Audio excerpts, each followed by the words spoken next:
Hi, here we are again.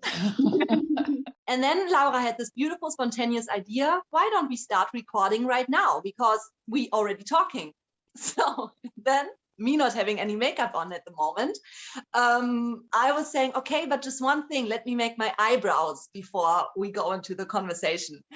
And then we were just laughing because it was like, oh my God, it's right on the spot of what we want to talk about. And then I made now the conscious decision, no, I'm not making my eyebrows right now. I'm stepping here in front of the camera the way I am, and it's good enough. Started our conversation about, I was telling Isabelle that I have a new website, and it is at the point that it is okay, all the information is on it, but it doesn't absolutely look like I really want to look it like. I said to Isabelle, I feel a little bit anxiety about exposing myself to the world now with my new website, because I can be not good enough now if I show everybody my website. We think that it is something that a lot of people might recognize. What was the first thing I said to you?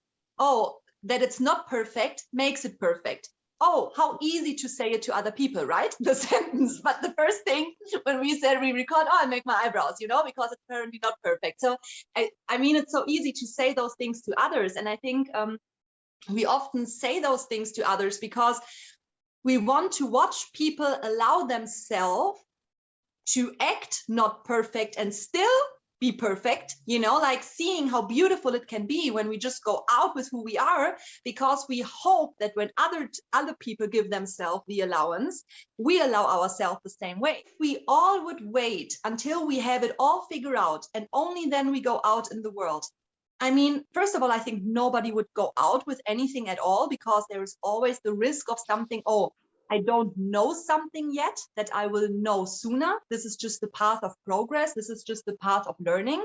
We go with what we have. And of course, 5 years later, we would have done it. We say, oh, we would have done it differently. But on the other side, this is not possible, because 5 years before, we just didn't have the knowledge that we will have 5 years later. And I think the more we fall in love with the progress, right? I mean, that we say, hey, with what I have right now is enough, and this is what I can give.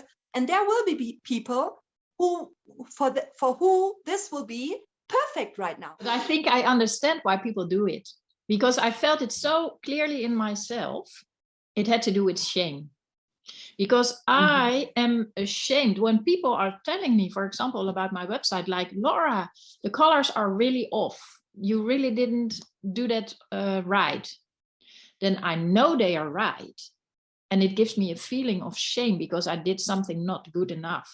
So it's the feeling in myself that's preventing me from just being myself and being completely authentic and doing everything that I really am. So shame is something very cultural.